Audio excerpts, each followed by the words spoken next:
পৃথিবীর ৭টি আশ্চর্যের একটি মেক্সিকোর চিচেন ইৎজা, যেখানে পিরামিডে লুকিয়ে আছে অদ্ভুত বিজ্ঞান।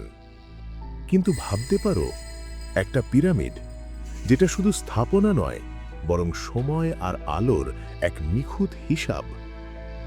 মায়া সভ্যতা তৈরি করেছিল এই বিশাল পিরামিড, যার নাম কুকুলকান। এই পিরামিডে রয়েছে ঠিক ৩৬৫টি সিঁড়ি, যা একটি বছরের দিন সংখ্যার সাথে মিলে যায়।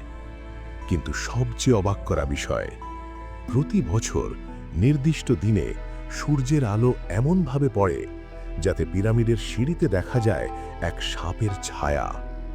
মানে, ১০০০ বছর আগে তারা তারা, সময় আর জ্যোতির্বিজ্ঞান এত নিখুঁতভাবে বুঝত। চিচেন ইৎজা, যেখানে ইতিহাস আর বিজ্ঞান মিলেছে এক রহস্যময় বাস্তবতায়।